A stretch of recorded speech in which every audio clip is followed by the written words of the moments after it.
14ရက်နေ့တလပိုင်း2026เนาะဗုဒ္ဓဟူးနေ့မပိတ်ဘူးတဲ့အကြောင်းတွေကအကုန်လုံးဖွင့်ကြနေအလုပ်တွေအကြောင်းတွေပေါ့နော်ဖွင့်ကြနေဆိုတော့အဲ့တော့မနက်ဖြန်14ရက်နေ့အတွက်ကိုကျမတို့လေပြီးခဲ့တဲ့တစ်ပတ်ကဟိုပေါ့ကျဲ6ပွင့်လေနေလင်းမလားညလင်းမလားနဲ့ကျမတို့စောင့်ကြည့်ခဲ့ကြတာလေချောင်းခဲ့ကြတာလေအဲ့ဒါကမနက်ဖြန်အတွက်ကိုတော့ချောင်းရမယ့်အပိုင်းရောက်လာပါပြီပြန်ပြီးတော့နော်တန်တရားပြန်လဲလာတယ်ပေါ့နော်အဲ့တော့မနက်ဖြန်ကြလို့ရှိရင်ကျဲက6ပွင့်ထွက်မလား6ပွင့်လင်းမလားဒါမှမဟုတ်တပွင့်ပဲလင်းမလားမသိဘူးသူချိန်ပြီးလင်းပါလေနော်အဲ့တော့ကျဲက6ပွင့်လင်းမလားဒါမှမဟုတ်ရင်တပွင့်နဲ့ပဲလင်းမလားပေါ့နော်ကျမတို့စောင့်ကြည့်ရမှာပေါ့သူမနက်ပိုင်းလင်းမလားထုံးစံတိုင်းပဲကွာသူမနက်ပိုင်းလင်းတာမလားမနက်ပိုင်းမလင်းဆိုတော့ညနေပိုင်းလင်းမလားပေါ့ကျမတို့စောင့်ကြည့်ရမှာနော်ပြီးတော့ဟိုကျဲစောင့်ကြည့်ရင်းနဲ့မှကျမတို့ဟောပေါ့တော်ချောင်းလေးနဲ့ဆော့မှာပေါ့နော်တော်ချောင်းလေးနဲ့ဆော့မယ်အင်ကလေးရှိရဆိုလို့ရှိရင်တော်ချောင်းလေးနဲ့ဆော့ခိုင်းနော်အန်ဒီကင်းနဲ့အဲ့ဒါကြတော့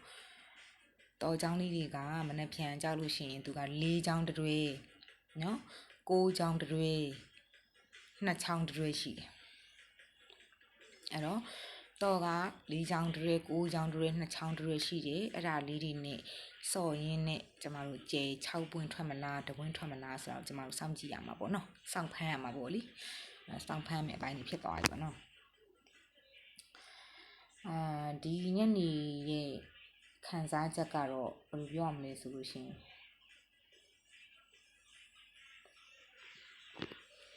ဒီလိုလေးပါပဲအဲ့တော့အားလုံးပဲ fighting နော်မေးတော့မလို့ကိုပါနဲ့ကိုစိတ်ညစ်နေရတယ်ပဲစကားပြောတာအသက်မပါဘူးသိရမလားဒီညကတော့3ညမြောက်ပေါ့နော်အဋိဌံ3ညမြောက်အောင်မြင်သွားရွဆိုနိုင်ခဲ့ပြီးသွားပြီနော်အဲဒါကြောင့်မို့လို့တာရုခေါ်နေကြကျမရဲ့ဟိုပါပေါ့ရဲဘော်ဒီပေါ့နော်တာရုခေါ်လိုက်ကြအောင်နော်3ညမြောက်ပြီနော်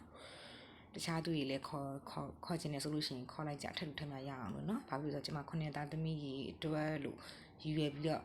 ဝင်လာတယ်နော်9သားသမီးကြီး17မိငိမ့်ပါစီဆိုတဲ့ဒီဆန္ဒပြုပြီးတော့မှကျမရည်ရွယ်ပြီးတော့ကိုစားဝင်နေတဲ့အဋိဌံမို့လို့နော်အားကြောင့်မို့လို့တာရုခေါ်စီကျမတယ်နော်ဟိုစိတ်ညစ်တာတော့တော်တော်ညစ်သွားတာဒီညနေလေတော်တော်ညစ်သွားလူကအခုထိပြုံးနေမန္တလေးနဲ့ရန်ကုန်ကိုပြန်မရောက်သေးဘူး